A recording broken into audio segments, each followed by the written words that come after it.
야밤 관아의 등불이 하나둘 꺼진다. 새로 부임한 사또의 방문 앞 문풍지 사이로 차가운 바람이 새어든다. 문이 스르르 열린다. 아무도 없다. 그런데 방 안 촛불이 파랗게 일렁인다. 사또, 소녀의 원한을 풀어주소서. 목소리가 들린 순간 사또의 얼굴이 새하얗게 질린다. 하얀 소복을 입은 두 처녀가 산발한 머리로 허공에 떠 있다. 저고리 앞서픈 붉게 젖어 있다.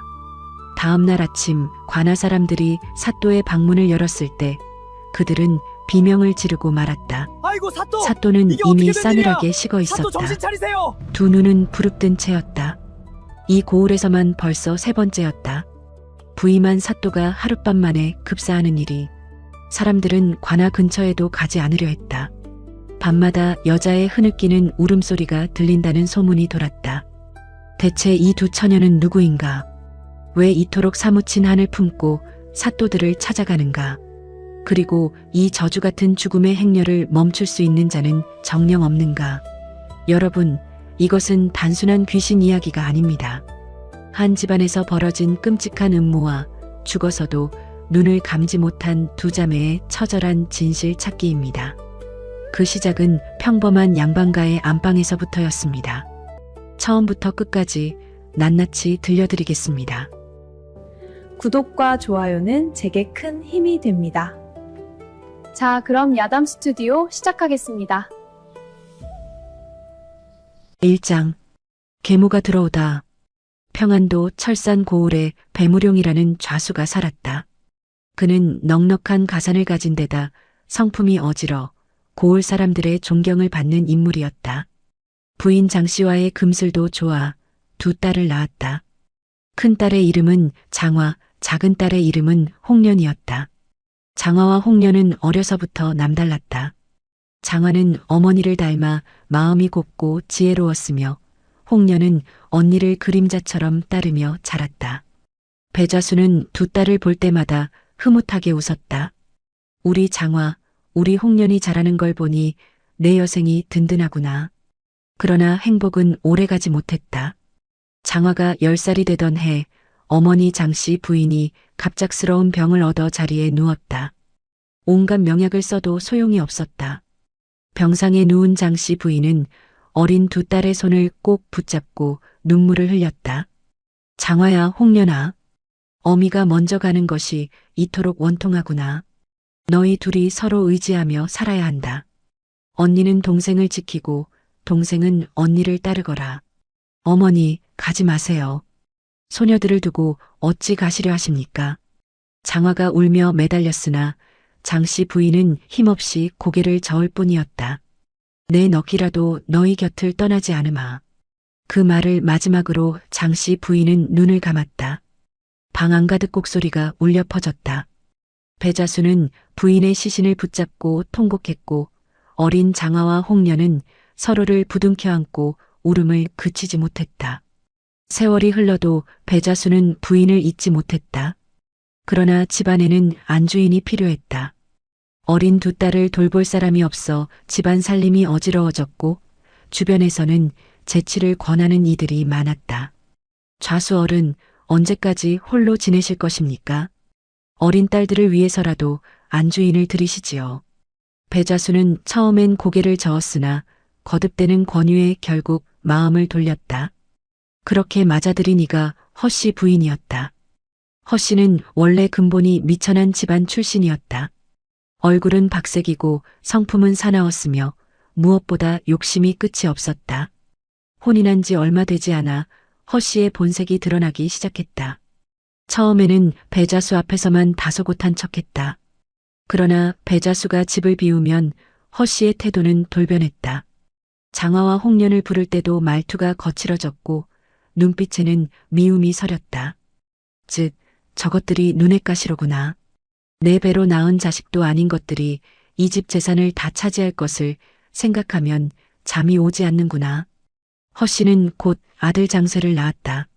장쇠가 태어난 뒤로 허씨의 욕심은 더욱 커졌다.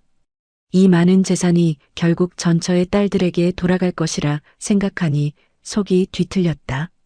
내 아들 장쇠가 있는데 어찌 저 계집애들이 재산을 나눠 가진단 말인가.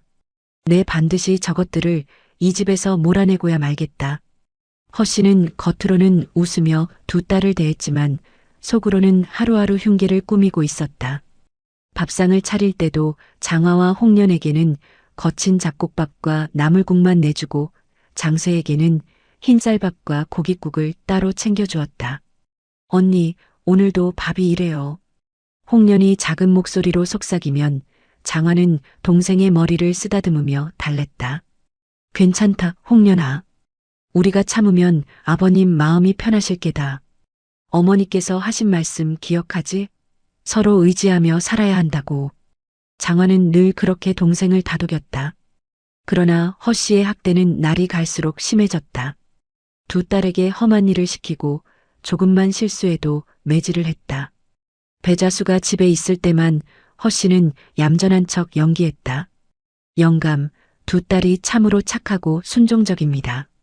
제가 친딸처럼 아끼고 있으니 염려 마십시오. 배자수는 그 말을 믿었다. 아니, 믿고 싶었다. 자신이 없는 사이 딸들이 어떤 고초를 겪는지 짐작조차 하지 못했다.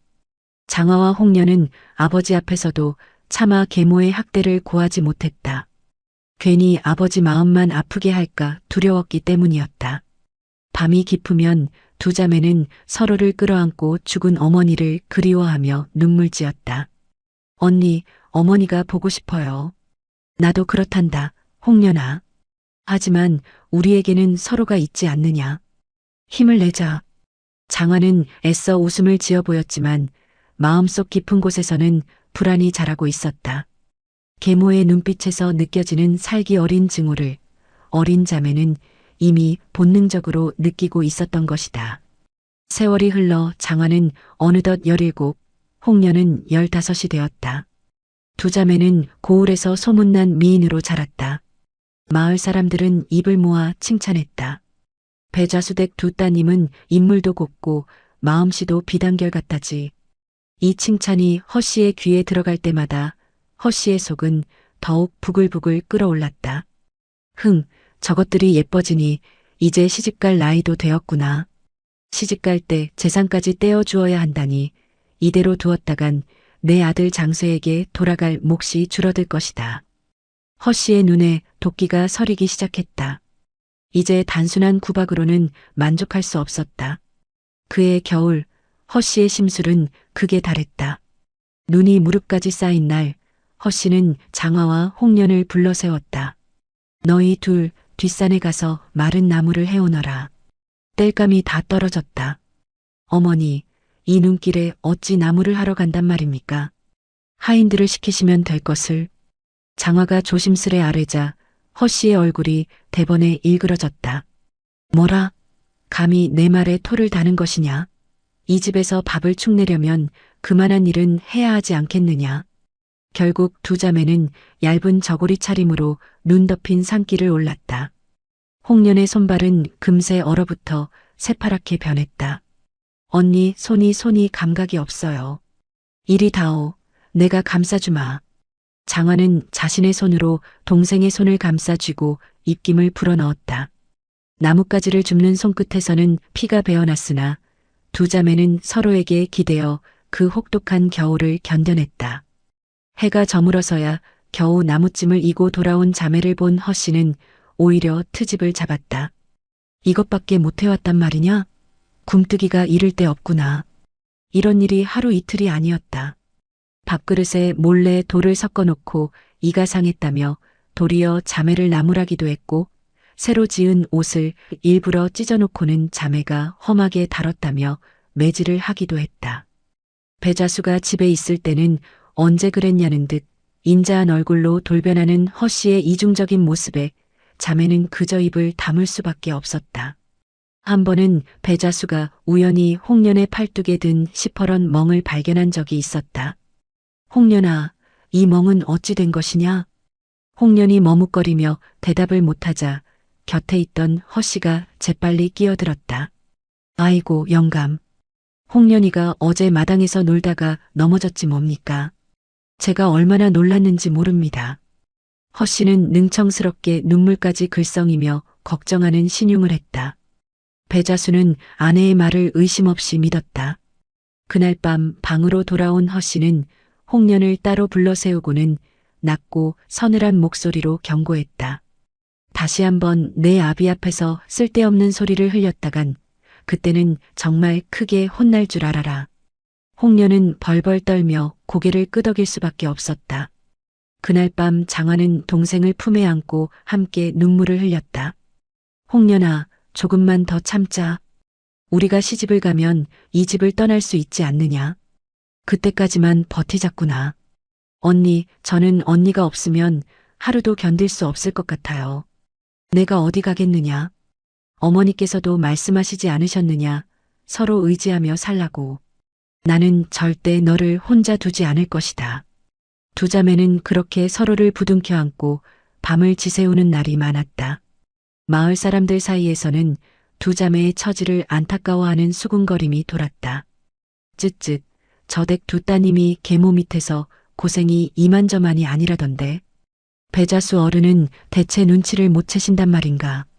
그러나 정작 배자수의 귀에는 이런 이야기가 좀처럼 들어가지 않았다. 허 씨는 남편 앞에서는 철저히 자신을 숨겼고 하인들에게도 은밀히 입단속을 시켰기 때문이었다. 누구든 쓸데없는 말을 좌수 어른께 고했다가는 이 집에서 살아남지 못할 줄 알아라. 허 씨의 서슬퍼런 협박에 하인들도 감히 입을 열지 못했다.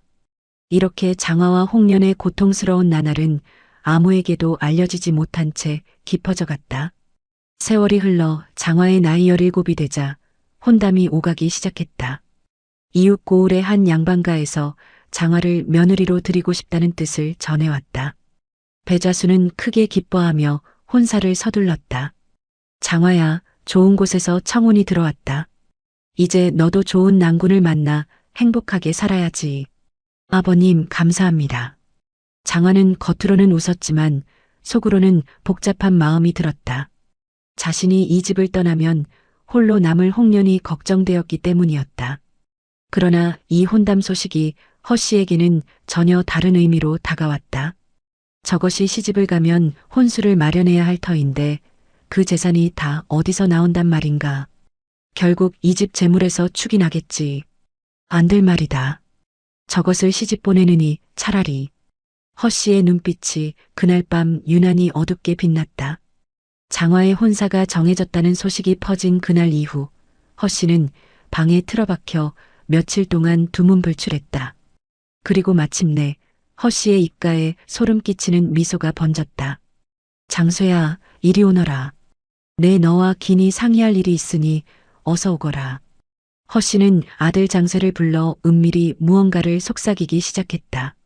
어머니, 무슨 일이십니까? 장쇠가 방문을 닫고 앉자 허 씨는 목소리를 낮추어 말했다. 장쇠야, 잘 들어라. 장화가 시집을 가면 이 집 재산의 절반이 혼수로 나갈 것이다. 게다가 홍련이도 곧 나이가 차면 마찬가지 아니겠느냐. 이대로 두었다간 내가 물려받을 재산이 반토막이 나고 말 것이다. 그럼 어찌하면 좋겠습니까? 허 씨는 잠시 눈을 감고 침묵하더니 이내 섬뜩한 목소리로 입을 열었다. 장화가 시집도 가기 전에 그 아이의 행실에 흠집을 내야 한다. 시집도 못 갈 몸이 되면 내 아비도 어쩔 도리가 없지 않겠느냐. 흠집이라니요. 어떻게 말입니까? 내게 다 생각이 있다. 너는 그저 내가 시키는 대로만 하면 된다. 장쇠는 어머니의 말뜻을 완전히 이해하지는 못했으나 무언가 불길한 계획이라는 것만은 직감했다. 그러나 그는 어려서부터 어머니의 말을 거역해 본 적이 없었다. 이번에도 마찬가지였다. 며칠 후 허 씨는 광에서 큰 쥐 한 마리를 잡아 죽였다. 그리고 그 쥐의 가죽을 벗겨 은밀히 방으로 가져갔다. 밤이 깊어 모두가 잠든 시각 허 씨는 살금살금 장화의 방으로 다가갔다. 장화는 곤히 잠들어 있었다. 허 씨는 문틈으로 방 안을 살피며 회심의 미소를 지었다. 조금만 기다려라, 장화야. 내 운명이 곧 바뀔 것이니. 허 씨는 미리 준비해둔 핏덩이가 묻은 쥐가죽을 장화의 이불 속에 몰래 밀어 넣었다. 그러고는 아무 일도 없었던 것처럼 자신의 방으로 돌아갔다. 그 밤 달빛조차 구름에 가려 유난히 어두웠다. 마치 다가올 비극을 예고하듯 뒷산에서는 부엉이 울음소리가 스산하게 울려 퍼졌다. 이튿날 아침 장화는 이상한 낌새를 느끼지 못한 채 평소처럼 일어나 세수를 하러 나갔다. 그러나 그것은 폭풍전야의 고요함일 뿐이었다. 허씨가 꾸민 음모의 실체는 바로 다음 장에서 무서운 모습을 드러내게 된다. 집안 곳곳에는 이미 심상치 않은 기운이 감돌고 있었다. 늙은 유모는 이상하게 밤마다 부엉이가 울어대는 것이 꺼림칙하다며 혼잣말을 했다. 어허, 오늘따라 부엉이 울음소리가 유난히 슬프구나. 필시 무슨 흉사가 있으려나 보다. 유모의 말을 귀담아 듣는 이는 아무도 없었다. 그러나 그 불길한 예감은 결코 틀리지 않았다. 이 평화로운 듯 보이는 배자수 집안에 곧 씻을 수 없는 비극의 그림자가 드리우게 될 것이었다. 장화와 홍련, 두 자매의 운명은 이제 걷잡을 수 없는 소용돌이 속으로 빨려들고 있었다. 2장. 씻을 수 없는 누명. 아침이 밝았다. 배자수는 마루에 앉아 조반을 기다리고 있었다. 그때 허씨가 다급한 얼굴로 뛰쳐나왔다. 영감, 영감, 큰일 났습니다. 부인, 무슨 일이오? 왜 이리 놀라시오? 허씨는 가쁜 숨을 몰아쉬며 손으로 입을 가렸다. 그녀의 눈에는 이미 눈물이 그렁그렁했다. 연기라고는 믿기지 않을 만큼 자연스러운 모습이었다. 장화가 그만. 장화가 어찌 되었단 말이오? 배자수가 벌떡 일어나자 허씨는 못 이기는 척 말을 이었다. 차마 입에 담기도 부끄러운 일입니다만 영감께서는 아셔야 할 것 같아. 실은 장화의 몸이 예사롭지 않습니다. 태기가 있는 듯합니다. 뭐라고 하였소? 그것이 대체 무슨 말이오? 배자수의 얼굴이 하얗게 질렸다. 허씨는 미리 준비해 둔 대로 마치 어쩔 수 없이 고하는 것처럼 눈물을 훔치며 말을 이어갔다. 소첩도 처음엔 믿기지 않아 며칠을 망설였습니다. 하나 이대로 두었다간 집안 망신은 물론이요. 장화의 혼사도 그르칠 것이 뻔하지 않습니까? 하여 오늘 아침 장화의 이부자리를 살펴보았더니 허씨는 소매 속에서 미리 준비해둔 피 묻은 쥐가죽을 꺼내 들었다. 이것이 장화의 이불 속에서 나왔습니다. 필시 부정한 일을 저지르고 그 흔적을 감추려 한 것이 틀림없습니다. 배자수는 그 쥐가죽을 보는 순간 다리에 힘이 풀려 주저앉을 뻔했다. 평소 유순하던 그였지만 딸의 정절에 관한 일이라 하니 이성을 잃고 말았다. 이럴 수가 내 딸이, 우리 장화가 어찌 이런 짓을. 영감, 고정하십시오. 소첩도 믿고 싶지 않습니다. 하나 증거가 이리 명백하니 어찌하겠습니까? 이때 곁에서 지켜보던 장쇠가 슬며시 끼어들었다. 아버님, 실은 소자도 요 며칠 누님의 방에서 낯선 사내의 그림자를 본 듯도 합니다. 처음엔 잘못 보았나 하였는데 장쇠의 거짓말이 쐐기를 박았다. 배자수의 눈앞이 캄캄해졌다. 사랑하는 딸이, 죽은 아내가 남긴 소중한 딸이 집안의 명예를 더럽혔다는 사실을 믿을 수가 없었다. 그러나 아내와 아들이 한 목소리로 증언하니 의심할 여지가 없어 보였다. 장화를 이리 불러오너라.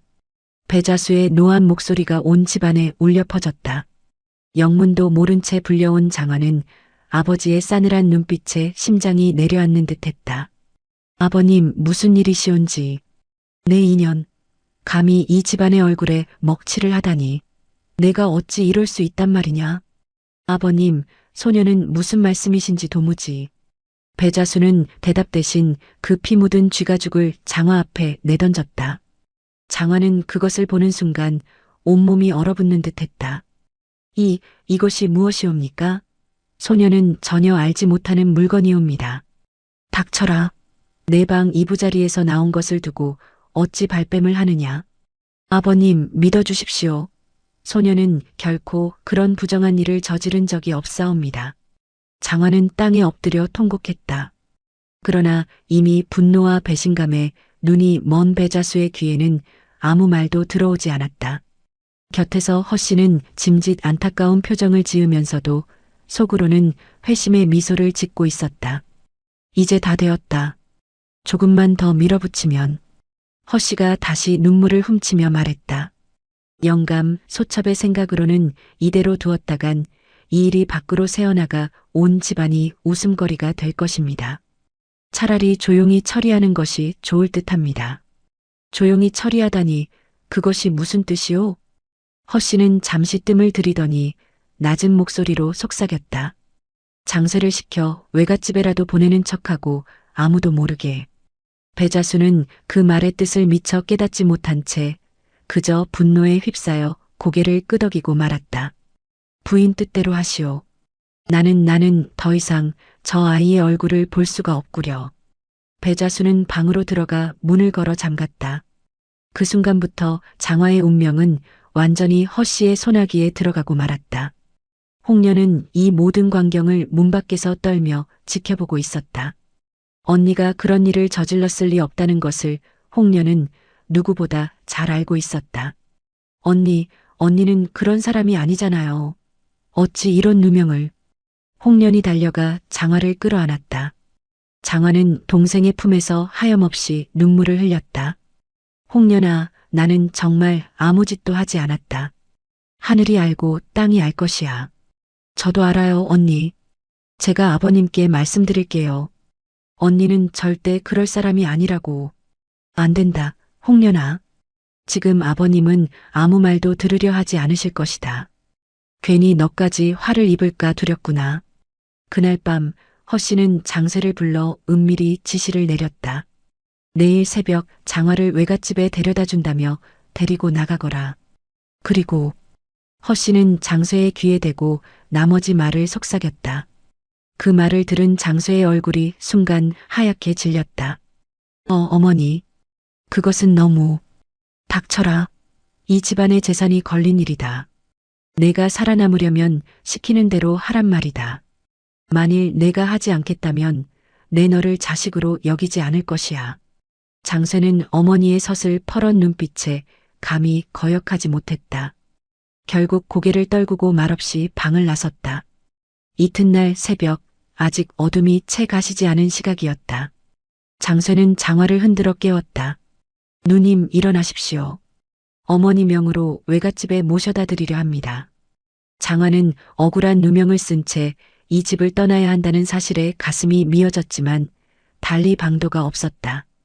그저 이 상황을 잠시 피했다가 아버지의 오해가 풀리기를 기다릴 수밖에 없다고 생각했다. 홍련이에게 인사도 하지 못하고 가는구나. 장화는 잠든 동생의 얼굴을 한참 동안 바라보다가 조용히 방을 나섰다. 장쇠가 이끄는 말을 타고 어둠이 채 가시지 않은 산길을 오르기 시작했다. 사방은 고요했고 차가운 새벽 공기만이 얼굴을 스쳤다. 한참을 가던 중 길이 점점 험해지더니 마침내 깊은 산속 커다란 연못 앞에 다다랐다. 이곳은 마을 사람들이 장상곳 연못이라 부르며 꺼리는 곳으로 물이 깊고 검푸르러 함부로 다가가지 않는 곳이었다. 장쇠야, 어찌 이런 곳으로 나를 데려온 것이냐? 외갓집은 이쪽 길이 아니지 않느냐? 장화가 불안한 목소리로 묻자 장쇠는 차마 누님의 얼굴을 마주보지 못하고 고개를 숙였다. 누님 용서하십시오. 저도 어머니의 명을 거역할 수가 없었습니다. 그 순간 장화는 모든 것을 직감했다. 온몸에서 힘이 빠져나가는 듯했다. 장쇠야 설마. 누님 죄송합니다. 어머니께서 누님을 이 연못에. 장화는 하늘이 무너지는 듯한 절망감에 휩싸였다. 억울한 누명에 이어 이제는 목숨마저 빼앗기려 하는 것이었다. 그녀는 연못가에 무릎을 꿇고 하늘을 향해 울부짖었다. 하늘이시여, 소녀가 무슨 죄를 지었기에 이런 억울한 누명을 쓰고 죽어야 한단 말입니까? 차라리 이 몸이 결백함을 밝히고 죽게 해주소서. 장화의 처절한 절규가 산속에 메아리쳤다. 그러나 아무도 그녀의 억울함에 답해주지 않았다. 장쇠는 눈을 질끈 감은 채 등을 돌렸다. 차마 자신의 손으로 밀어넣지는 못하고 대신 낮은 목소리로 말했다. 누님, 부디 용서하십시오. 장화는 마지막으로 하늘을 우러러보며 동생 홍련의 이름을 불렀다. 홍련아 부디 몸 성이 잘 지내거라. 이 언니는 먼저 가서 어머니 곁으로 가마. 그리고 장화는 스스로 검푸른 연못 속으로 몸을 던졌다. 첨벙 하는 소리와 함께 물살이 크게 일렁이더니 이내 잔잔해졌다. 마치 아무 일도 없었다는 듯이. 그러나 그 순간 갑자기 어디선가 호랑이의 포효가 산속을 뒤흔들었다. 크고 사나운 호랑이 한 마리가 나무 사이에서 뛰쳐나와 장쇠를 덮쳤다. 으악! 장쇠는 혼비백산하여 도망쳤으나 호랑이의 발톱에 한쪽 팔과 다리를 크게 다치고 말았다. 피투성이가 된 채 간신히 집으로 기어들어온 장쇠를 본 허씨는 놀라 물었다. 장쇠야, 이게 어찌 된 일이냐? 어머니 호랑이가 갑자기 호랑이가 나타나서 장쇠는 그 자리에서 정신을 잃고 쓰러졌다. 사람들은 수군거렸다. 죄 없는 누명을 쓰고 죽은 장화의 원한이 하늘에 사무쳐 산신령이 호랑이를 보내벌을 내린 것이라고. 그러나 허씨는 이 모든 소문을 묵살하며 태어난 척했다. 쓸데없는 소리들 말거라. 산길에 호랑이가 나오는 것이 무에 그리 이상한 일이더냐. 허씨는 장화가 죽었다는 사실에 안도했다. 이제 남은 것은 홍련뿐이었다. 집안 사람들에게는 장화가 외갓집으로 떠났다고 둘러댔다. 그러나 시간이 흘러도 장화에게서는 아무 소식이 없었다. 홍련은 언니가 걱정되어 아버지께 여쭈었다. 아버님, 언니에게서 왜 이리 소식이 없을까요? 외갓집에 사람을 보내 확인해 보면 안 될까요? 배자수는 여전히 장화에 대한 배신감과 노여움을 풀지 못한 채 무뚝뚝하게 답했다. 그런 아이 얘기는 다시 꺼내지도 말거라. 홍련은 아버지의 차가운 반응에 가슴이 미어졌지만 더는 캐물을 수 없었다. 그날 밤 홍련은 잠을 이루지 못하고 언니와 함께 지내던 방에 홀로 앉아 있었다. 그런데 갑자기 방 안에 서늘한 바람이 훅 불어들었다. 촛불이 파랗게 일렁이더니 창가에 파랑새 한 마리가 날아와 앉았다. 이 새는. 파랑새는 슬픈 울음소리를 내며 홍련의 주위를 맴돌았다. 홍련은 이상하게도 그 새에게서 언니의 기운을 느꼈다. 너 혹시 우리 언니니? 파랑새는 마치 대답하듯 구슬프게 울고는 홍련의 무릎 위에 살포시 내려앉았다. 홍련은 그 순간 왈칵 눈물이 쏟아졌다. 언니 맞지요? 어디 있는 거예요? 대체 무슨 일이 있었던 거예요?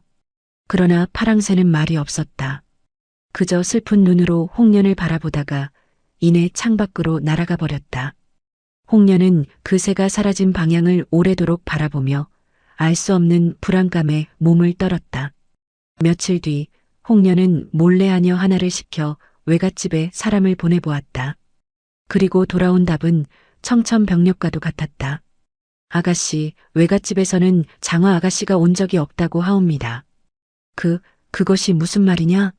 언니가 외갓집에 가지 않았다니. 홍련의 머릿속이 아득해졌다. 그렇다면 언니는 대체 어디로 사라진 것인가? 홍련은 온 집안을 은밀히 살피기 시작했다. 그러던 중 우연히 장쇠의 방에서 핏자국이 밴 그의 저고리 자락을 발견하고 말았다. 게다가 하인들 사이에서 은밀히 오가는 소문도 듣게 되었다. 글쎄, 그날 새벽 장쇠 도련님이 장화 아가씨를 데리고 산으로 올라가는 걸 봤다는 사람이 있다지 뭔가. 그러고 보니 그날 이후로 도련님이 팔다리에 큰 상처를 입고 돌아오시지 않았나? 호랑이한테 물렸다고는 하는데. 쉿, 그런 말 함부로 하지 말게. 마님 귀에 들어가면 경을 치리랴. 홍련은 그 이야기들을 짜맞추며 소름 끼치는 진실에 다가가고 있었다. 설마 하는 마음으로 장산곳 연못까지 몰래 찾아가 보았다. 연못가에 서서 검푸른 물을 내려다보는 순간 홍련의 다리가 후들후들 떨렸다. 언니 설마 여기서. 여러분, 지금 홍련이 마주한 이 검푸른 연못 밑에 대체 무엇이 잠겨 있을지 다음 장면에서 소름 끼치는 진실이 밝혀집니다. 이 억울한 자매의 이야기가 어떻게 흘러가는지 궁금하시다면 지금 바로 구독과 좋아요를 눌러주세요. 그래야 두 자매의 원한이 어떻게 풀리는지 그 결말까지 놓치지 않고 함께 하실 수 있습니다. 홍련은 차마 더는 그 자리에 있을 수 없어 도망치듯 집으로 돌아왔다. 그러나 이미 늦은 뒤였다. 이 모든 낌새를 눈치챈 허씨가 홍련을 예의주시하기 시작한 것이었다. 저것이 뭔가 눈치를 챈 모양이구나. 이대로 두었다간 큰일 나겠다. 허씨의 눈에 다시 한번 도끼가 서렸다. 이제 그녀의 다음 목표는 홍련이었다. 그리고 그 방법은 언니 장화 때보다 더욱 치밀하고 잔인했다. 3장. 원기가 된 두 자매. 허씨는 이번엔 직접 나서지 않았다. 대신 홍련의 마음을 서서히 무너뜨리는 방법을 택했다. 매일 밤 홍련의 방문 밖에서 슬픈 여인의 울음소리가 들린다는 소문을 하인들 사이에 은밀히 퍼뜨렸고 홍련이 잠든 사이 방 앞 물건을 몰래 흐트러뜨려 놓아 정신이 이상해진 것처럼 꾸몄다. 아가씨가 요즘 부쩍 이상하시다지. 밤마다 혼잣말을 하시고 죽은 언니를 찾아 헤매신다던데. 이런 소문이 배자수의 귀에까지 들어가게 되었다. 배자수는 큰딸을 잃은 충격에서 채 헤어나지 못한 데다 이제 작은 딸마저 심상치 않다는 말을 들으니 마음이 무너져 내렸다. 홍련이마저 절이 되었단 말인가. 허씨는 이때를 놓치지 않고 배자수에게 속삭였다. 영감, 아무래도 홍련이 언니를 잃은 충격으로 실성을 한 듯합니다. 차라리 외과에 보내 요양을 시키는 것이 어떻겠습니까? 이미 판단력을 잃은 배자수는 힘없이 고개를 끄덕였다. 그렇게 홍련 역시 장쇠의 손에 이끌려 집을 나서게 되었다. 홍련은 그 길이 언니가 마지막으로 걸었던 바로 그 길임을 산속 깊은 곳에서야 비로소 깨달았다. 장쇠 오라버니, 이 길은 설마 언니가 갔던. 장쇠는 이번에도 차마 대답하지 못하고 고개를 떨구었다. 장상곳 연못에 다다르자 홍련은 모든 것을 직감했다. 역시 언니는 여기서 세상을 떠난 것이었군요. 홍련은 연못가에 주저앉아 하염없이 울었다. 그리고 이내 마음을 굳게 먹고 하늘을 우러러 보았다. 하늘이시여, 소녀와 언니가 무슨 죄를 지었기에 이런 참혹한 운명을 겪어야 합니까? 차라리 언니 곁으로 가서 함께 원한을 풀겠습니다. 아가씨, 안 됩니다. 장쇠가 뒤늦게 말리려 했으나 이미 늦었다. 홍련은 치마폭으로 얼굴을 감싸고 검푸른 물속으로 몸을 던졌다. 그 순간 하늘이 갑자기 어두워지더니 천둥이 우르릉 울리고 소나기가 쏟아지기 시작했다. 마치 하늘도 이 억울한 죽음에 통곡하는 듯했다. 이날 이후 철산 고을에는 기이한 일들이 일어나기 시작했다. 밤마다 관아 근처에서 여인의 흐느끼는 울음소리가 들려왔고 새로 부임하는 사또마다 하룻밤을 넘기지 못하고 급사하는 사건이 연이어 벌어졌다.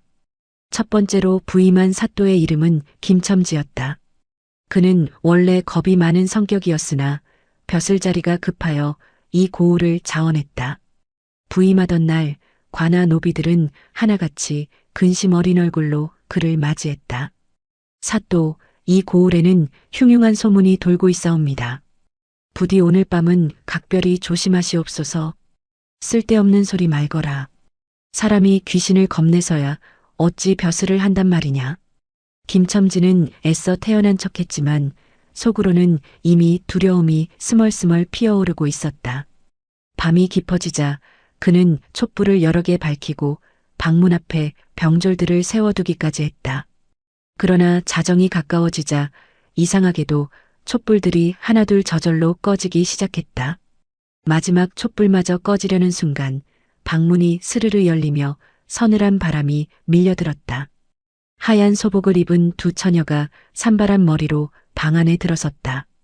창백한 얼굴에 저골이 앞서픈 붉게 젖어 있었다. 두 처녀는 천천히 다가오며 슬픈 목소리로 입을 열었다. 사또, 소녀들의 억울함을 풀어주소서. 김첨지는 그 처참한 모습을 보는 순간 온몸이 얼어붙었다. 입을 열어 무어라 답하려 했으나 목소리가 나오지 않았다. 심장이 미친 듯이 요동치더니 그는 그대로 가슴을 부여잡고 쓰러지고 말았다. 이튿날 아침 병졸들이 방문을 열었을 때 그는 이미 싸늘하게 식은 채 두 눈을 부릅뜨고 있었다. 이 소식은 삽시간에 퍼졌고 사람들은 저마다 두려움에 떨었다.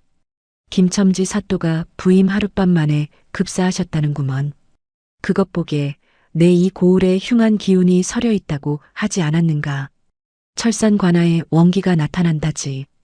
부임하는 사또마다 죽어나간다니 대체 무슨 저주란 말인가. 두 번째로 부임한 사또의 이름은 박준엽이었다.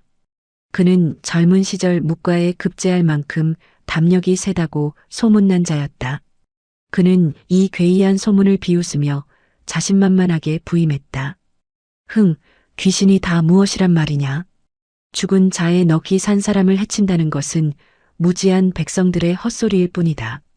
내 오늘 밤 그 정체를 밝혀내고야 말겠다.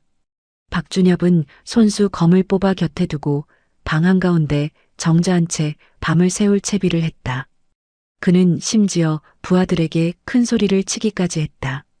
내 만약 귀신이 나타나거든 이 검으로 단칼에 베어버릴 것이다. 그러나 자정이 가까워지자 방 안 공기가 급격히 싸늘해지기 시작했다. 손에 쥔 검자루가 얼음장처럼 차가워졌고 등줄기에 식은땀이 흘렀다. 이윽고 하얀 소복을 입은 두 처녀가 문틈으로 스며들듯 나타났다. 박준엽은 순간 검을 휘두르려 했으나 손이 마치 돌덩이처럼 굳어 꼼짝도 하지 않았다. 사또 소녀들의 억울함을 풀어주소서. 두 처녀의 애처로운 목소리가 귓가에 울리는 순간 박준엽의 눈앞이 하얗게 흐려졌다. 담대함을 자신했던 그였지만 원혼의 깊은 한앞에서는 그저 한낱 인간에 불과했다.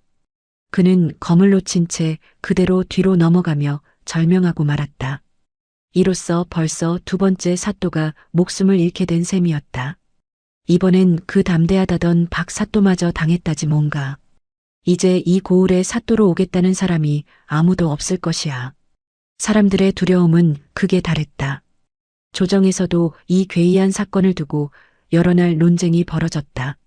이제 철산 고을에는 사또로 부임하겠다는 사람이 아무도 없었다. 조정에서도 골머리를 앓았다. 대체 이 고을에 무슨 병고가 있기에 사또마다 죽어나간단 말인가. 이것이 바로 두 자매의 원혼이 세상에 내리는 첫 번째 시험이었다. 겁에 질려 아무것도 듣지 못하는 자는 그 자리에서 목숨을 잃을 뿐 결코 진실에 다가갈 수 없었다. 두 자매의 한은 그렇게 깊고 사무쳐서 어설픈 용기로는 감당할 수 없는 지경이었다. 이런 소문이 조정 대신들 사이에서도 화제가 되었을 때 정동우라는 젊은 관리가 자원하고 나섰다. 정동우는 원래 한미한 집안 출신이었으나 어려서부터 총명하고 정의감이 남달라 과거에 급제한 인재였다. 그는 평소 백성들 사이에 떠도는 억울한 사연들을 그냥 지나치지 못하는 성품으로 유명했다. 한 번은 이웃 고을에서 억울하게 도둑 누명을 쓴 백성의 사연을 듣고 며칠 밤을 새워가며 진범을 찾아낸 일화도 있었다. 그런 그였기에 철산 고을의 괴이한 소문을 듣자마자 남다른 관심을 보였다. 3명의 사또가 죽었다는 것은 단순한 귀신의 장난이 아닐 것입니다. 필시 그 뒤에는 풀리지 않은 억울한 사연이 있을 것입니다. 동료 관리들은 그의 말에 코웃음을 쳤다. 이보게 지금 그런 한가한 소리를 할 때가 아닐세. 목숨이 걸린 일이야. 자네처럼 젊고 앞날이 창창한 사람이 왜 굳이 그런 위험을 자초하려 하는가. 그러나 정동호의 뜻은 확고했다. 사람이 죽어나가는 것을 알면서도 진실을 밝히지 않는다면 그것이야말로 관리된 자의 도리가 아닐 것입니다. 더구나 소인이 듣기로 그 원혼은 사람을 해치려는 것이 아니라 그저 자신의 억울함을 들어달라 호소하는 것이라 하였습니다. 겁에 질려 도망치는 자에게는 화를 내릴 지언정 진심으로 귀 기울이는 자에게까지 해를 끼치지는 않을 것입니다. 그의 확신에 찬말에 결국 조정에서도 정동호를 철산 고을의 새로운 사또로 임명하기로 결정했다. 한편 새 사또가 연이어 죽어나가는 동안 철산 고을 백성들의 삶도 피폐해져 갔다. 사또 자리가 오랫동안 비어 있으니 소송이 밀리고 도적대가 기승을 부려도 이를 다스릴 사람이 없었다. 늙은 촌로들은 관아 앞을 지날 때마다 한숨을 내쉬었다. 이러다가는 이 고을이 통째로 망하지 싶으이. 그러게 말일세. 대체 저 처녀 귀신들의 한이 얼마나 깊기에 이토록 사람을 상하게 한단 말인가. 한편 배자수는 딸들이 사라진 이후 나날이 수척해져 갔다. 겉으로는 장화가 부정한 행실로 쫓겨났고 홍련은 요양을 떠났다고 알려졌지만 정작 배자수 자신도 왠지 모를 불안감에 시달렸다. 밤마다 죽은 아내 장씨 부인이 꿈에 나타나 원망 어린 눈빛으로 그를 바라보는 것이었다. 영감, 어찌 우리 딸들을 지키지 못하셨습니까? 배자수는 식은땀을 흘리며 잠에서 깨어나기 일쑤였다. 그러나 허씨는 그런 남편을 오히려 다그쳤다. 영감, 무슨 잠꼬대를 그리 하십니까? 다 지나간 일을 두고 어찌 이리 마음을 못 잡고 계십니까? 이렇게 배자수 집안에는 겉으로 드러나지 않는 불안과 죄책감이 서서히 쌓여가고 있었다. 정동호가 새로운 사또로 부임한다는 소식이 전해지자 고을 사람들은 반신반의하는 마음으로 그 결과를 지켜보았다. 부임 첫날 밤 정동호는 미리 각오를 다지고 있었다. 관아에 도착한 그는 먼저 이곳에서 죽어간 새 사또의 명복을 비는 제를 올렸다. 그대들의 넋을 위로하며 내 오늘 밤 반드시 이 고을에 서린 원한의 근원을 밝혀내겠소. 그는 병졸들을 모두 물리치고 홀로 방에 남았다. 두려움이 없다면 거짓말이었다. 그러나 정동호는 마음속으로 몇 번이고 되뇌었다. 죽은 자의 원혼이 사람을 해치는 데는 반드시 까닭이 있다. 그 까닭을 듣기도 전에 겁부터 먹는다면 나 역시 앞선 두 사또와 다를 바가 없을 것이다. 그는 촛불을 밝히고 정자한 채 밤을 새울 준비를 했다. 방 안은 고요했다. 이따금 바람에 문풍지가 떨리는 소리만 들려올 뿐이었다. 자정이 가까워지자 과연 소문대로 방 안에 서늘한 기운이 감돌기 시작했다. 온도가 급격히 떨어지며 정동호의 숨결마저 하얗게 서렸다. 촛불이 파랗게 일렁이더니 방문이 스르르 열렸다. 하얀 소복을 입은 두 처녀가 산발한 머리로 천천히 걸어 들어왔다. 저골이 앞서픈 붉게 젖어 있었고 얼굴은 푸르스름한 빛을 띠고 있었다. 그 모습은 참으로 처참하고 무서웠다. 정동호의 심장도 미친 듯이 뛰기 시작했다. 온몸에 털이 곤두서고 다리가 후들거렸다. 그러나 그는 두 손을 가슴에 모으고 깊게 숨을 들이쉬며 두려움을 애써 억눌렀다. 침착하자. 저들은 나를 해치러 온 것이 아니다. 그저 억울함을 풀어줄 일을 찾아 헤매고 있을 뿐이다. 정동호는 정자한 자세를 흐트러뜨리지 않고 두 처녀를 향해 정중히 고개를 숙였다. 그게 누구시오? 무슨 사연이 있기에 이 밤중에 이토록 처참한 모습으로 나타나셨소? 소인 놀라움을 무릅쓰고 그대들의 이야기를 듣고자 하니 부디 말씀해 주시오. 두 처녀는 그 말을 듣는 순간 마치 오랫동안 기다려온 순간이 온 것처럼 서로를 마주 보았다. 그리고 눈물을 흘리며 무릎을 꿇었다. 사또 소녀들은 이 고을 배자수의 딸 장화와 홍련이옵니다. 계모의 흉계로 억울한 누명을 쓰고 목숨을 잃었으나 그 원한을 풀어줄 리가 없어 이렇게 떠돌고 있사옵니다. 부디 소녀들의 억울함을 풀어주소서. 정동호는 그 말을 끝까지 침착하게 들었다. 이것이 바로 세 번째이자 마지막 시험이었다.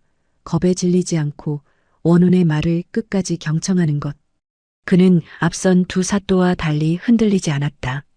그대들의 사연을 내 자세히 듣고자 하니 처음부터 낱낱이 고하시오. 장화의 원혼이 흐느끼며 그간의 억울한 사연을 낱낱이 고하기 시작했다. 계모 허씨의 학대와 흉계, 쥐가죽으로 꾸민 누명, 그리고 검푸른 연못에서 쓰러진 두 자매의 죽음까지. 정동호는 그 모든 이야기를 들으며 주먹을 부르르 떨었다. 이런 천인공노할 일이 있단 말인가. 내 반드시 그대들의 원한을 풀어주겠소. 하늘에 맹세하리다. 두 원혼은 그제야 처음으로 희미한 미소를 지어 보였다. 사또의 그 말씀 참으로 감사하옵니다. 부디 내일 아침 관아 뒷산 연못을 살펴주소서. 그곳에 모든 진실이 잠들어 있사옵니다. 말을 마친 두 원혼은 서서히 사라져갔다.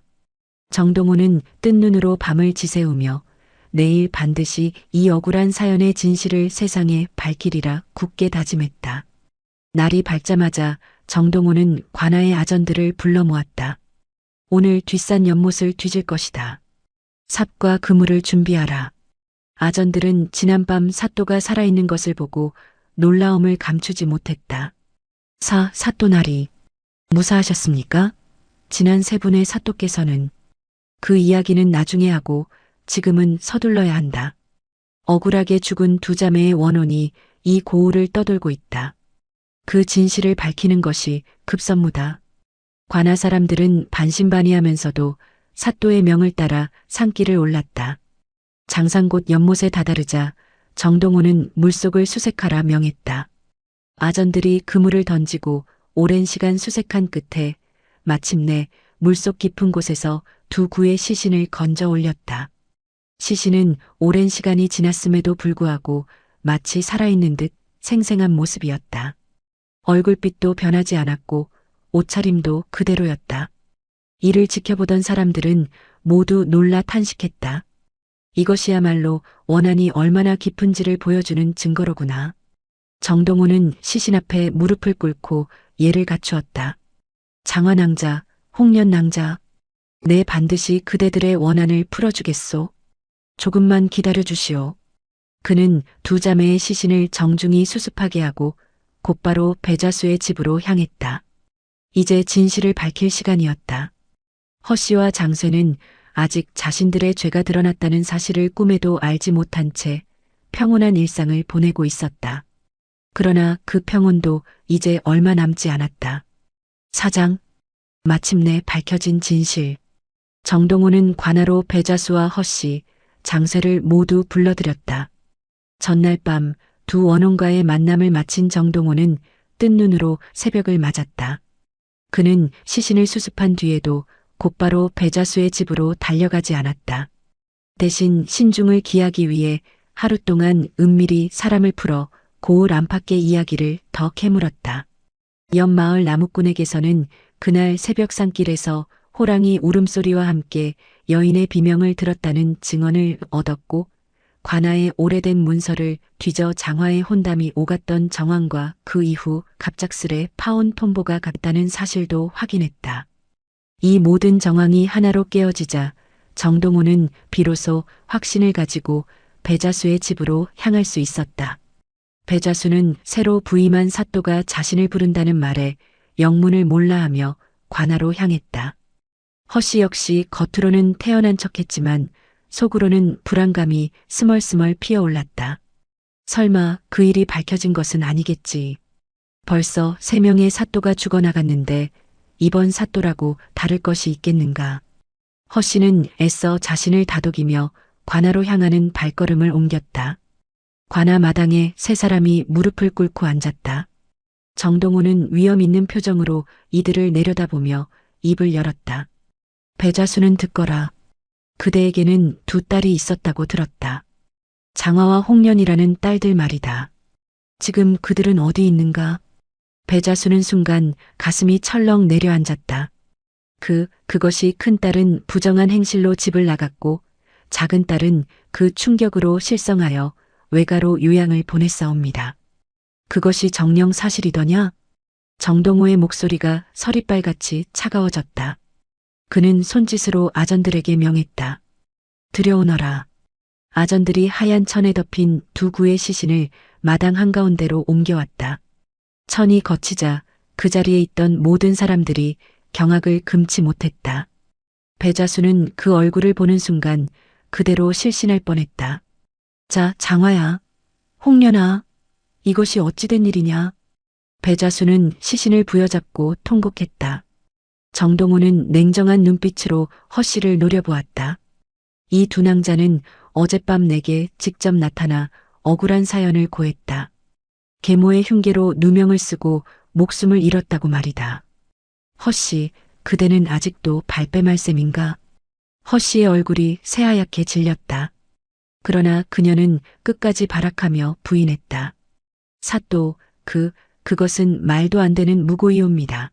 소첩은 결코 그런 짓을 저지른 적이 없사옵니다. 이 뻔뻔한 것. 그렇다면 이것은 무엇이란 말이냐?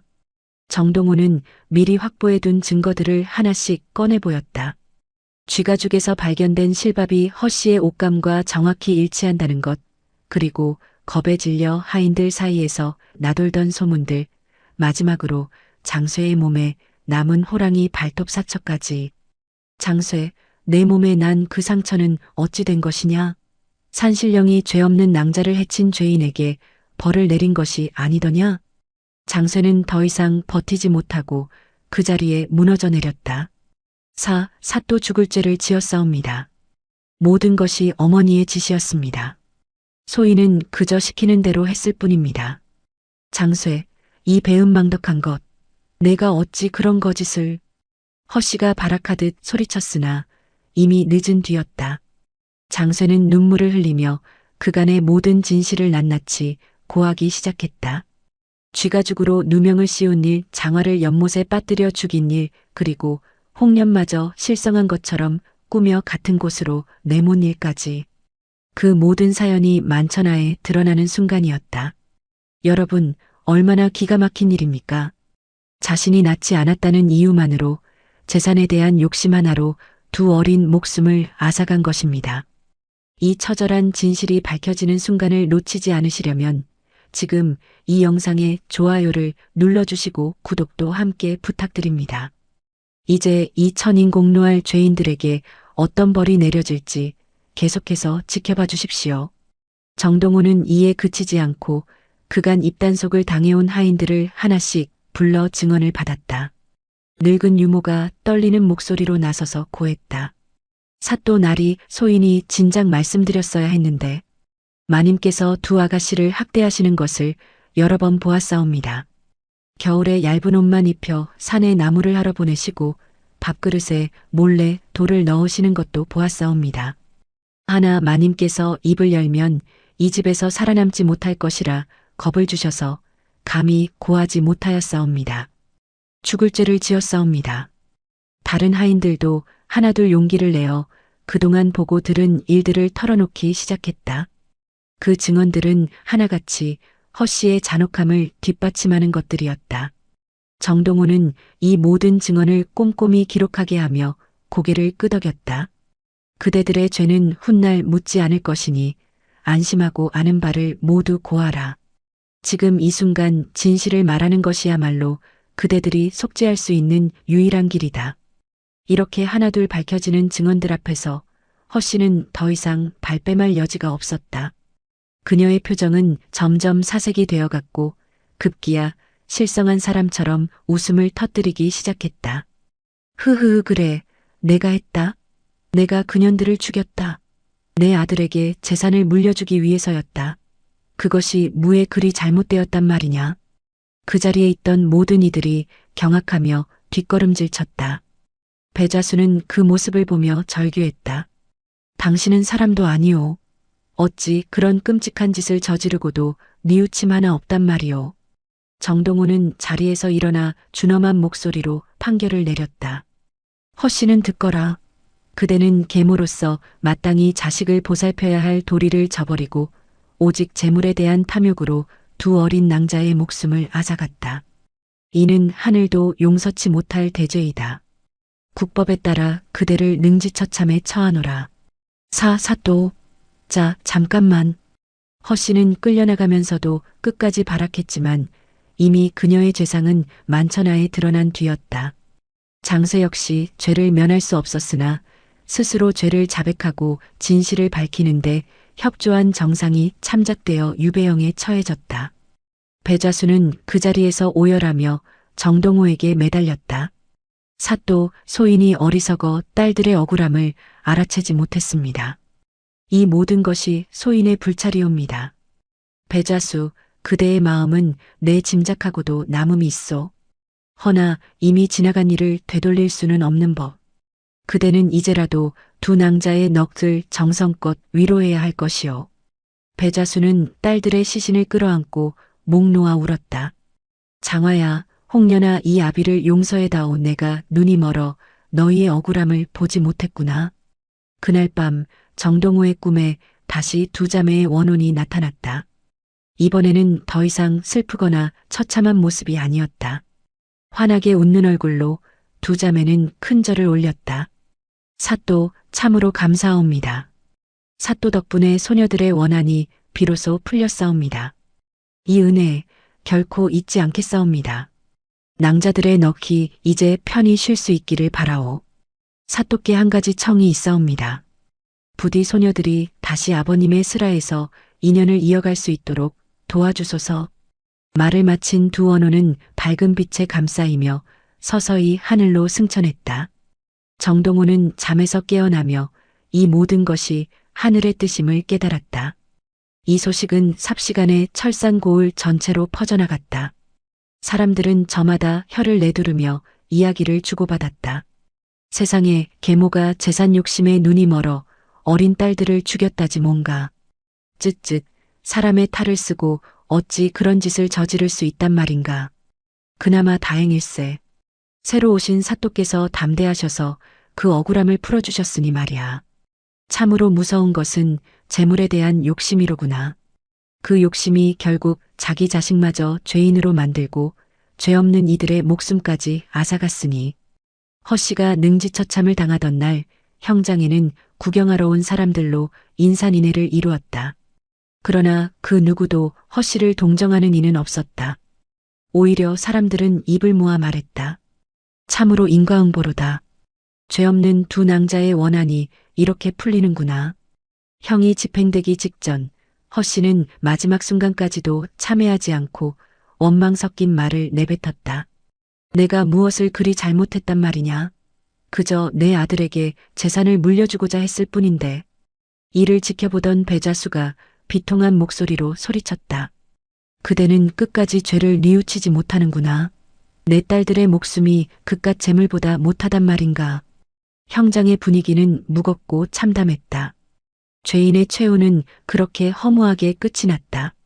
재물에 대한 끝없는 욕심이 결국 자신의 목숨마저 앗아가는 결과를 낳고 만 것이다. 한편 유배를 떠나게 된 장쇠는 마지막으로 아버지 배자수 앞에 무릎을 꿇고 눈물로 사죄했다. 아버님, 소자를 용서하지 마십시오. 소자는 그럴 자격조차 없는 죄인이옵니다. 다만 죽기 전에 진실을 밝힌 것으로 조금이나마 속죄가 되기를 바랄 뿐이옵니다. 배자수는 아무 말도 하지 못한 채 그저 고개를 돌릴 뿐이었다. 장쇠는 그렇게 먼 유배지로 압송되어 갔다. 압송되어 가는 길 장쇠는 뒤를 돌아보며 마지막으로 아버지의 집을 바라보았다. 어릴 적 뛰어놀던 마당, 누이들과 함께 밥을 먹던 마루가 눈에 밟혔다. 그는 나지막이 중얼거렸다.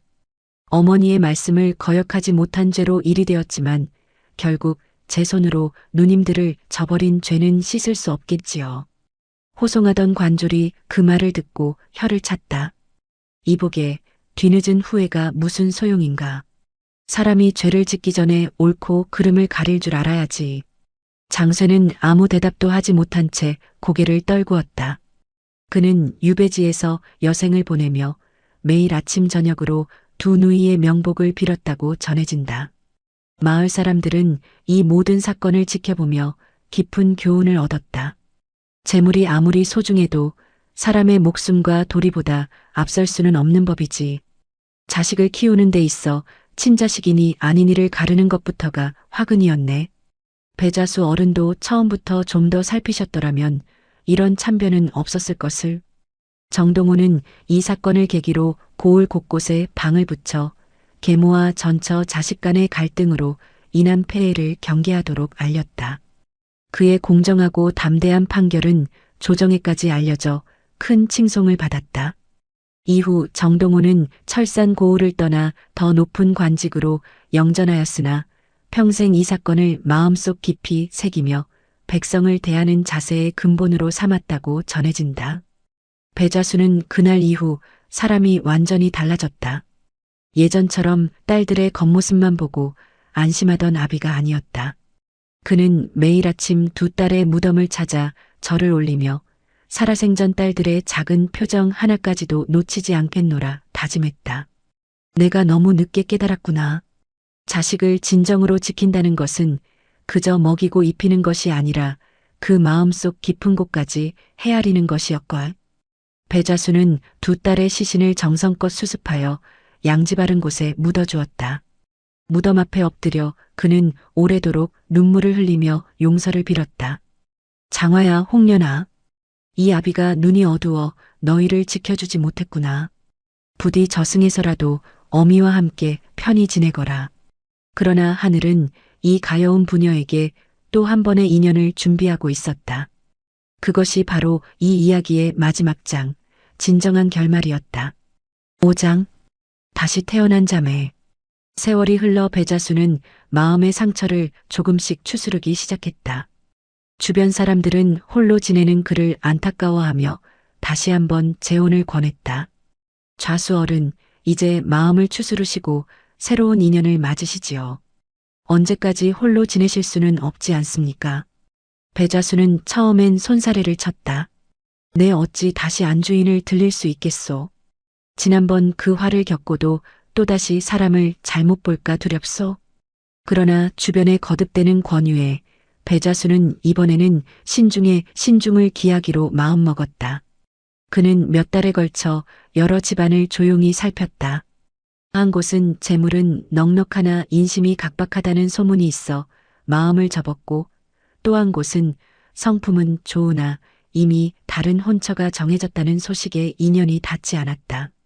그러던 중 이웃 고을 유생의 소개로 알게 된 이가 윤 씨 부인이었다. 윤 씨는 일찍이 남편을 여의고 홀로 늙은 시부모를 봉양하며 살아온 여인이었다. 가난한 살림에도 불구하고 마을에서 어려운 이웃을 그냥 지나치는 법이 없었고, 시부모가 세상을 떠난 뒤에도 그 제사를 정성껏 모셔 주변에 칭송이 자자했다. 배자수는 처음 윤 씨를 만난 자리에서 그녀의 정갈한 몸가짐과 진솔한 말투에서 예사롭지 않은 인품을 느꼈다.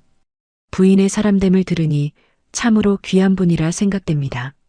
하나 소인의 집에는 이미 지난 아픔이 있어 혹여 부인께 누가 되지 않을까 늘 저어대는 마음이 옵니다. 윤 씨는 조용히 고개를 저으며 답했다. 좌수 어른의 사연은 익히 들어 알고 있습니다. 그런 아픔을 겪으셨다면 더더욱 곁에서 마음을 나눌 사람이 필요하지 않겠습니까? 소첩이 부족하나마 정성을 다하겠습니다. 배자수는 그 진솔한 말에 깊이 감동하였고, 오랜 시간 윤 씨의 사람됨을 지켜본 끝에 마침내 혼인을 결심했다. 혼례를 치르는 날 마을 사람들은 저마다 안도의 한숨을 내쉬며 말했다. 이번에는 참으로 좋은 분을 만나신 듯하이. 배자수 어른 댁에도 이제야 평온이 찾아오려나 보네. 혼인한 지 얼마 지나지 않아 윤 씨 부인은 신비로운 꿈을 꾸었다. 꿈속에서 하늘에서 내려온 두 선녀가 그녀의 품 안으로 들어오는 것이었다. 선녀들은 눈물을 글썽이며 말했다. 부인, 저희는 전생에 이 집안의 딸이었던 장화와 홍련이옵니다. 억울하게 세상을 떠났으나 하늘이 저희의 사연을 가엾이 여기시어 다시 이 집안의 딸로 태어날 수 있는 인연을 내려주셨사옵니다. 부디 저희를 거두어 주소서. 윤 씨 부인은 꿈에서 깨어나자마자 이상한 기운을 느꼈다. 그리고 얼마 지나지 않아 그녀는 실제로 태기가 있음을 알게 되었다. 윤 씨 부인은 태기가 있는 내내 각별히 몸가짐을 조심했다. 매일 아침 정화수를 떠놓고 정성껏 기도를 올렸으며, 배자수 역시 아내의 곁을 지키며 지극정성으로 보살폈다. 10달이 흐른 뒤 상기가 있던 날 밤에는 하늘에 유난히 밝은 별 2개가 나란히 떠 있었다고 마을 사람들은 두고두고 이야기했다. 영감, 딸이옵니다. 그것도 쌍둥이 따님이옵니다. 배자수는 그 소식을 듣고 한 걸음에 달려왔다. 갓 태어난 두 아기의 얼굴을 보는 순간 그는 왈칵 눈물을 쏟고 말았다. 두 아기의 얼굴이 마치 죽은 장화와 홍련을 꼭 닮아 있었기 때문이었다. 그는 떨리는 손으로 두 아기의 얼굴을 하나하나 어루만지며 한참을 말없이 바라보았다. 이 아이들은 혹시 우리 장화와 홍련이 다시 돌아온 것이 아니겠소? 윤 씨 부인은 남편에게 자신이 꾸었던 꿈 이야기를 들려주었다. 배자수는 그제야 모든 것을 깨닫고 하늘에 감사의 절을 올렸다. 하늘이시여 감사하옵니다. 이 못난 아비에게 다시 한번 딸들을 만날 기회를 주시다니요. 배자수는 두 아기에게 다시 장화와 홍련이라는 이름을 지어주었다. 이번에는 진짜 어머니인 윤씨 부인의 따뜻한 사랑 아래 두 자매는 구김살 없이 밝고 건강하게 자라났다. 윤씨 부인은 친어머니 못지않은, 아니 그 이상의 정성으로 두 딸을 보살폈다. 어머니, 저희를 이렇게 예뻐해 주셔서 진심으로 감사합니다. 무슨 소리냐? 너희는 내 소중한 딸들이 아니더냐? 앞으로도 언제까지나 너희 곁을 지켜줄 것이란다. 두 자매가 자라나는 동안 윤씨 부인은 언제나 두 딸을 편애하지 않고 공평하게 대했으며 옳고 그름을 분명히 가르쳤다. 장화는 어려서부터 유난히 총명하여 글을 배우는 속도가 빨랐고 홍련은 마음씨가 곱고 다정하여 마을 사람들에게도 인정을 베풀 줄 알았다. 한 번은 흉년이 들어 마을에 굶주린 이들이 많았을 때 어린 홍련이 자신의 밥그릇을 몰래 덜어 이웃 아이에게 나누어 주는 것을 본 배자수는 흐뭇한 미소를 지으며 말했다. 이 아이야말로 참으로 어미의 심성을 그대로 물려받았구나.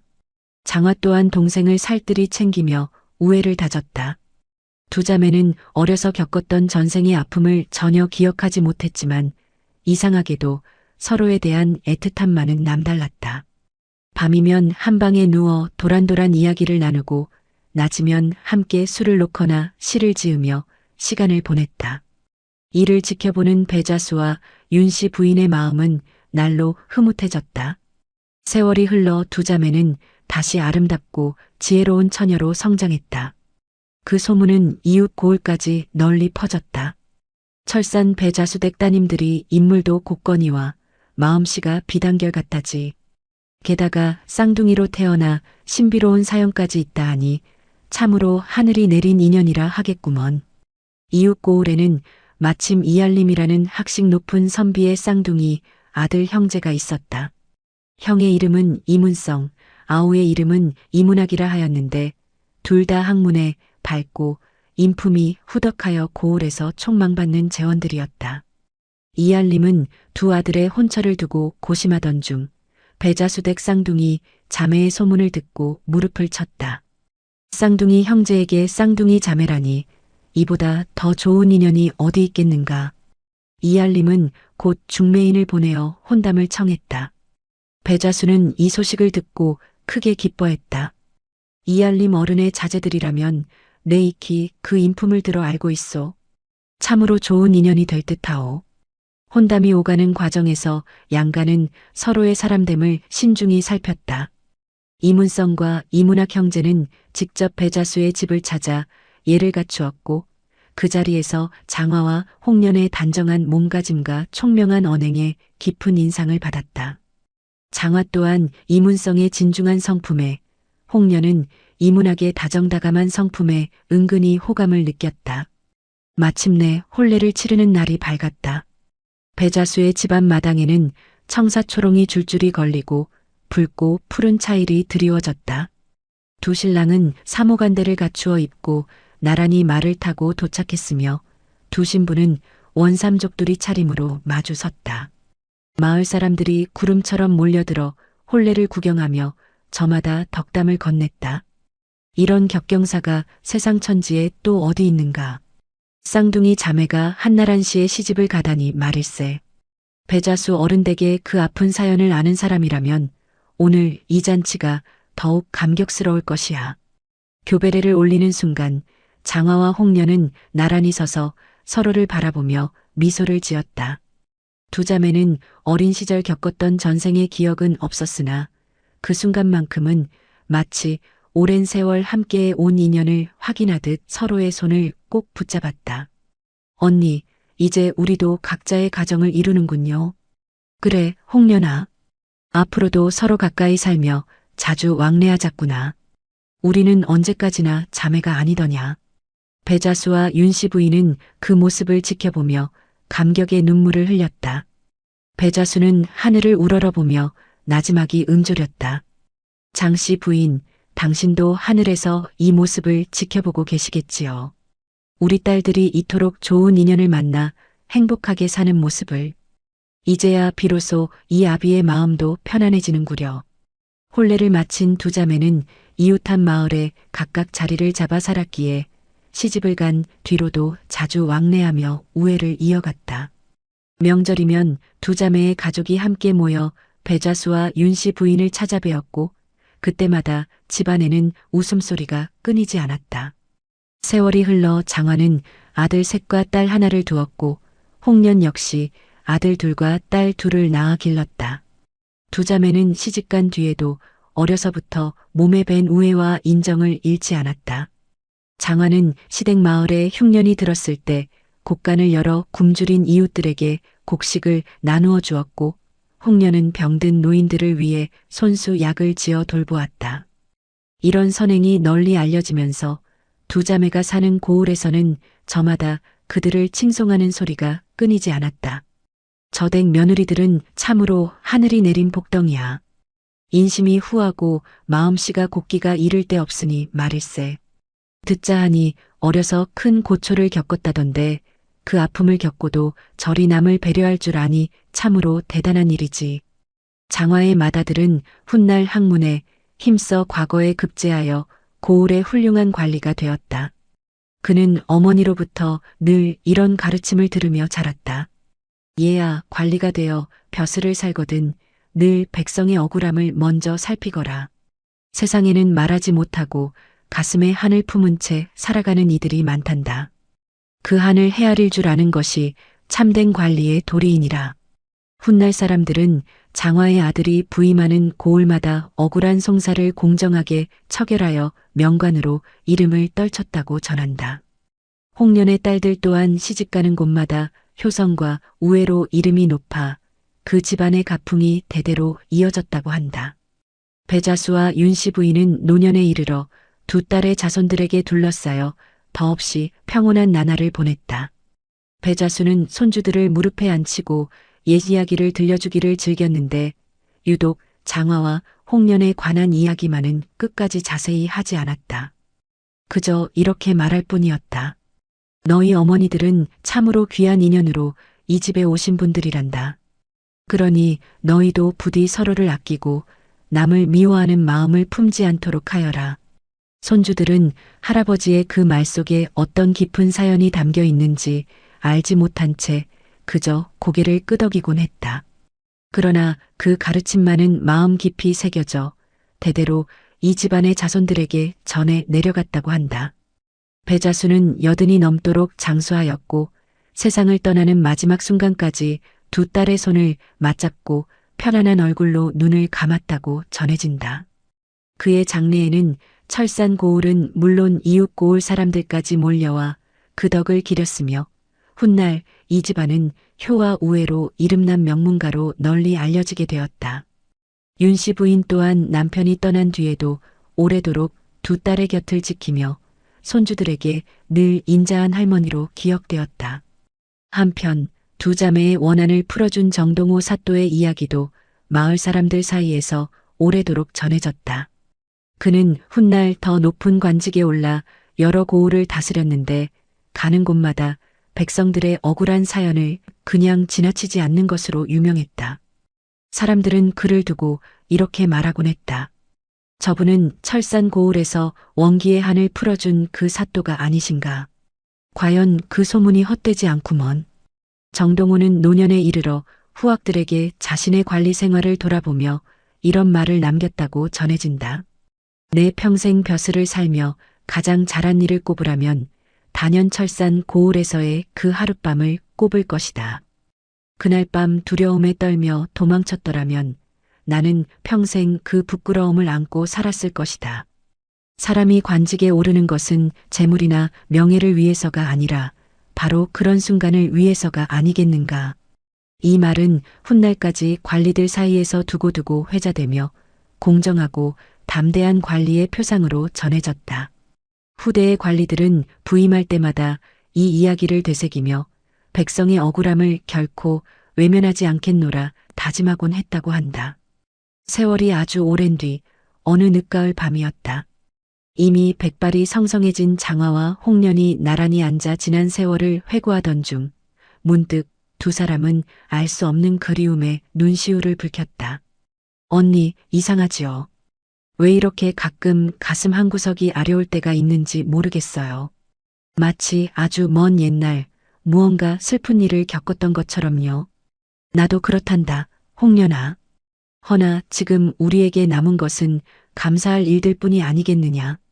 이렇게 좋은 부모님 슬하에서 자라 좋은 낭군을 만나고 착한 자식들을 두었으니 말이다. 지나간 슬픔이 있었다 한들 그것이 지금 이 순간의 행복을 가리지는 못할 것이야. 두 자매는 서로의 손을 꼭 맞잡고 조용히 미소 지었다. 비록 전생의 기억은 사라졌지만 그 깊은 인연과 자매의 정만은 몇 번을 다시 태어나도 결코 사라지지 않는 것이었다. 이것이 바로 하늘이 억울하게 죽은 두 자매에게 내린 가장 큰 선물이었다. 이 이야기는 그렇게 대를 이어 전해져 오늘날까지도 많은 이들에게 깊은 울림을 주고 있다. 억울함은 언젠가 반드시 풀리며 진심으로 서로를 아끼는 마음은 그 어떤 시련 속에서도 결코 꺾이지 않는다는 것을 장화와 홍련의 이야기는 우리에게 다시 한번 일깨워준다. 이것이야말로 수백 년이 지난 오늘날까지도 이 이야기가 사람들의 마음속에 깊이 남아 전해 내려오는 진정한 이유일 것이다. 이제야 비로소 마음의 짐을 내려놓는구나. 장화야, 홍련아. 부디 이번 생에서는 아무 걱정 없이 행복하게 살거라. 이렇게 장화와 홍련은 전생의 억울한 한을 풀고 다시 태어나 행복한 삶을 누리게 되었다. 두 자매는 훗날 자녀를 많이 낳아 번성했으며 그 후손들이 대대로 효와 우애로 이름난 집안을 이루었다고 전해진다. 이 모든 것이 하늘이 억울한 넋을 결코 외면하지 않는다는 것을, 그리고 진실은 반드시 밝혀진다는 것을 보여주는 산 증거였다. 오늘 이야기를 정리해 드리겠습니다. 배자수의 두 딸 장화와 홍련은 계모 허씨의 재물에 대한 끝없는 욕심으로 인해 억울한 누명을 쓰고 목숨을 잃었습니다. 그러나 그 원호는 담대하고 정의로운 사또 정동호를 만나 마침내 진실을 밝히고 한을 풀었으며 죄인들은 응당한 벌을 받았습니다. 그리고 하늘의 은혜로 두 자매는 다시 태어나 진정한 행복을 찾았습니다. 여러분, 이 이야기가 우리에게 전하는 교훈은 무엇일까요? 첫째, 재물에 대한 지나친 욕심은 결국 자기 자신과 가족 모두를 파멸로 이끈다는 것입니다. 허 씨는 재산을 지키려다 오히려 능지처참이라는 가장 참혹한 죽음을 맞았고 그 아들 장쇠 역시 평생 죄인의 굴레를 쓰고 살아가야 했습니다. 눈앞의 이익에 눈이 멀어 저지른 죄악은 결국 자신이 지키고자 했던 모든 것을 앗아가고야 마는 법입니다. 둘째, 진실은 결코 영원히 묻히지 않는다는 것입니다.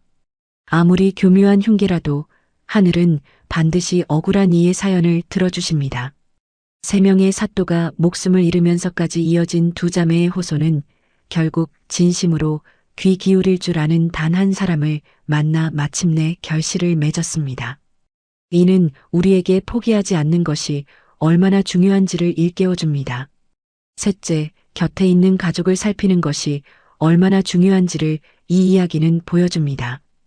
배자수가 조금만 더 딸들의 표정을 살피고 조금만 더 그들의 이야기에 귀 기울였더라면 이런 비극은 없었을 것입니다. 그는 딸들을 사랑하지 않은 것이 아니었습니다. 다만 겉으로 드러난 모습만을 믿고 그 이면에 숨겨진 아픔을 헤아리지 못했을 뿐입니다. 이는 오늘을 살아가는 우리 모두에게도 깊은 울림을 줍니다. 넷째, 정동호 사또의 모습에서 우리는 진정한 용기란 무엇인지 배울 수 있습니다.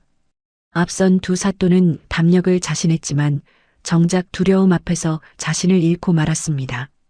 반면 정동호는 두려움을 부정하지 않으면서도 그것에 매몰되지 않고 침착하게 진실을 마주했습니다.